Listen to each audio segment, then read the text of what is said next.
Selepas wabah, situasi di Malaysia telah mengalami masalah yang lebih serius, iaitu bakat Malaysia telah diserap oleh Singapura.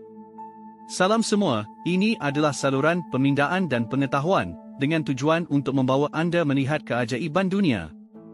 Singapura sudah lama tidak lagi menjadi negara tua dan ketinggalan di Asia Tenggara. Sebaliknya, ia adalah satu-satunya negara maju di rantau Asia Tenggara. Oleh itu, ramai orang dari Malaysia pergi bekerja di Singapura. Sebelum pandemik, terdapat kira-kira 300,000 orang yang melintasi sempadan antara Johor dan Singapura setiap hari. Selain itu, pintu masuk Johor Singapura juga dianggap sebagai salah satu pintu masuk yang paling sibuk di dunia. Namun, yang mengejutkan ramai orang Malaysia ialah bahawa pada tahun 2023, banyak orang Malaysia pergi bekerja di Singapura.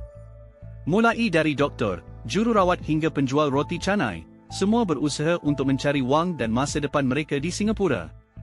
Singapura mempunyai kekuatan yang kuat dalam sektor perkhidmatan kewangan, elektronik, kimia dan petrokimia, bioperubatan, dan mesin tepat.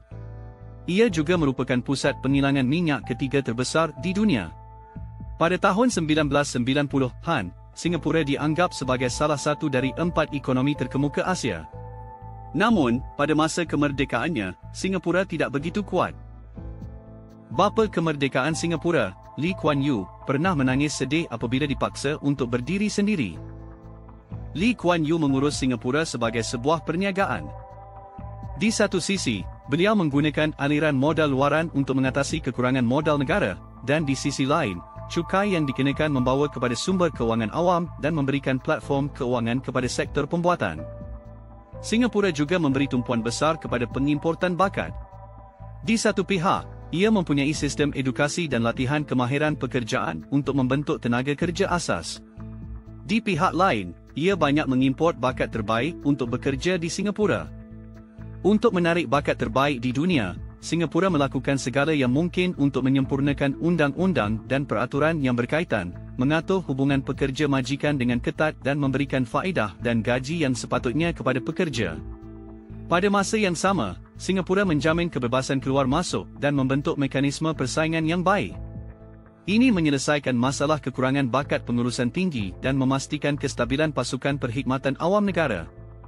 Singapura juga memberi tumpuan yang tinggi terhadap syarikat-syarikat milik negara.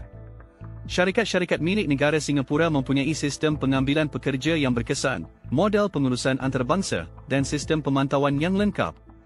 Kondisi kehidupan dan pendapatan yang baik menyebabkan ramai pengurus maju bergegas ke Singapura. Ini menjadikan kecekapan kerja syarikat-syarikat milik negara Singapura tidak dapat dibandingkan dengan syarikat milik negara lain di negara-negara lain.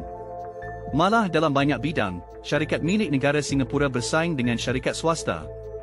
Kini, Singapura telah berkembang dari sebuah kawasan yang tidak subur menjadi pusat kewangan, pusat pengangkutan dan pusat pusingan perdagangan antarabangsa di rantau Asia Tenggara, pusat pengeluaran produk elektronik penting di dunia dan pusat penghilangan minyak ketiga terbesar di dunia. Oleh itu, banyak rakyat Malaysia yang sanggup bekerja di Singapura. Sekitar 900,000 orang Malaysia bekerja di Singapura. Menurut data Persatuan Majikan Malaysia, MEF, kira-kira 900,000 rakyat Malaysia bekerja di Singapura. Antara mereka, ada ramai yang berulang-alik antara dua negara setiap hari. Semua orang tahu bahawa pengurusan dan kawalan Singapura terhadap pandemik COVID-19 dibatalkan pada tahun lepas. Dengan kata lain, keadaan di mana orang boleh bebas bergerak antara dua negara sebelum pandemik kini telah dipulihkan. Tentara besar yang berulang-alik antara kedua-dua negara kembali lagi. Dan di dalam tentara besar ini, terdapat banyak wajah baru. Ini kerana ekonomi global terjejas hebat akibat pandemik. Malaysia tidak terkecuali. Ramai belia Malaysia berminat bekerja di Singapura untuk mencari pendapatan tambahan. Semua orang tahu bahawa dolar Singapura kini kuat, terutamanya jika ditukar dengan ringgit, dengan nilai tukar SGD1 untuk 3.3 RM atau lebih tinggi. Banyak orang Malaysia yang memilih untuk bekerja di Singapura dan menghabiskan wang mereka di Malaysia.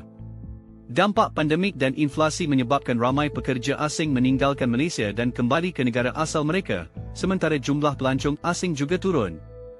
Harga barang di Malaysia semakin meningkat dan orang kini perlu mengeluarkan lebih banyak wang untuk keperluan harian. Oleh itu, ramai orang Malaysia menghadapi kehidupan yang lebih sukar daripada sebelum pandemik. Baru-baru ini, ada orang Malaysia yang menyatakan bahawa nasi campur di Johor Bahru, Malaysia lebih mahal daripada di Singapura dan dia harus makan di Singapura sebelum pulang ke Malaysia setiap minggu. Ini sedikit mengubah pandangan kita. Kebanyakan orang Singapura menganggap harga di Johor Bahru lebih murah daripada di Singapura, jadi banyak orang pergi ke Johor Bahru pada hujung minggu untuk berbelanja. Jika harga di Johor Bahru terlalu mahal, masihkah ramai orang pergi ke sana untuk berbelanja? Selain itu, nilai dolar Singapura terus meningkat, dengan nilai tukar SGD1 untuk lebih dari RM3 dalam beberapa bulan terakhir. Kenaikan nilai dolar Singapura telah menarik sejumlah besar orang Malaysia untuk bekerja di Singapura. Meskipun bekerja dalam jumlah yang sama, pendapatan dan kehidupan di Singapura jauh lebih baik daripada di Malaysia. Sebanyak 80% penjual prata, roti canai, di Malaysia dapat menghasilkan pendapatan harian SGD80 di Singapura. Terutama, beberapa penjual roti canai telah meninggalkan Malaysia dan pergi ke Singapura untuk mencari nafkah. Daystar melaporkan bahawa 80% dari para penjual roti canai di Persatuan Pengusaha Muslim India Johor, Perusim, telah pergi bekerja di Singapura. Para guru ini dapat menghasilkan SGD80 setiap hari di Singapura, bahkan meskipun mereka memiliki sedikit pengalaman, mereka masih dapat menghasilkan SGD50 sehari. Dibandingkan dengan pendapatan harian 90 RM di Malaysia, pendapatan mereka telah meningkat 2 hingga 3 kali lipat. Seperti yang dihadapi oleh Singapura selepas pembukaan semula ekonomi, restoran di Malaysia juga menghadapi masalah kekurangan pekerja. Khususnya di Johor, lebih ramai rakyat Malaysia bekerja di Singapura, yang menyebabkan industri makanan dan minuman di Johor merosot.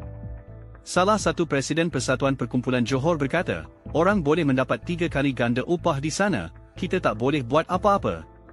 Setiap tahun, sekurang-kurangnya 30 orang pelajar teratas dari Universiti Malaya ditarik perhentian oleh Hospital Singapura. Pakar perubatan cemerlang di Malaysia juga tertarik untuk bekerja di Singapura.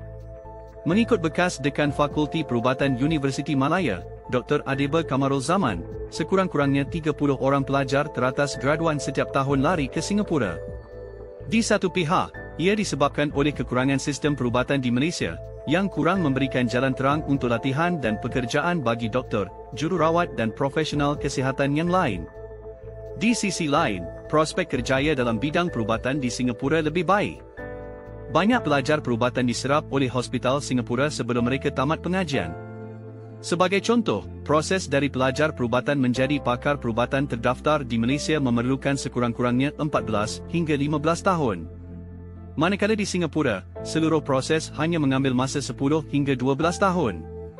Akhirnya, isu gaji yang selalu menjadi bahan perbualan. Pekerjaan yang sama, gaji di Singapura jauh lebih tinggi daripada di Malaysia. Pengaliran bakat Malaysia ke luar negara khususnya ke Singapura, dengan 1.7 juta rakyat Malaysia mencari rezeki di luar negara dan 920,000 di antaranya berada di Singapura, menyebabkan Malaysia terpaksa mengambil 1 juta pekerja asing untuk memenuhi keperluan pembangunan ekonomi. Pengaliran bakat rakyat Malaysia ke luar negara telah menjadi fakta yang tidak dapat disangkal. Menurut laporan Agensi Berita Malaysia pada tahun 2021, sebanyak 54% atau 920,000 dari hampir 1.7 juta rakyat Malaysia yang bekerja di luar negara mencari nafkah di Singapura. Dengan kata lain, bakat Malaysia sedang dialirkan ke Singapura. Bagaimanapun, Malaysia masih bergantung pada pekerja asing untuk menjaga kestabilan sosial dan ekonomi. Ketua Persatuan Pembekal Sumber Manusia Malaysia menyatakan bahawa industri pembinaan memerlukan 300,000 pekerja asing, sementara sektor pertanian memerlukan 150,000 hingga 200,000 pekerja, sektor perkilangan memerlukan 100,000 hingga 200,000 pekerja dan sektor perkhidmatan memerlukan 100,000 pekerja. Oleh itu, Malaysia memerlukan sekurang-kurangnya 800,000 hingga 1 juta pekerja asing untuk memenuhi permintaan tenaga kerja di semua sektor. Fenomena ini membawa kepada ekosistem yang aneh, dengan Singapura menarik bakat Malaysia dan Malaysia menarik pekerja asing dari seluruh dunia. Untuk memperbaiki keadaan di Malaysia, teknologi dan modal asing yang tinggi perlu diperkenalkan untuk mengurangkan pengaliran bakat dan membawa kepada peningkatan ekonomi. Jika anda belum melihat pelaburan Tesla dan Amazon di Malaysia, sila klik pada video di bawah untuk mendapatkan maklumat lanjut. Terima kasih atas sokongan dan perhatian anda. Jika anda menyukai karya-karya saya, sila tekan suka, kongsikan dan langgan saluran saya. Ini akan memberi motivasi kepada saya untuk terus mencipta dan berkongsi lebih banyak kandungan.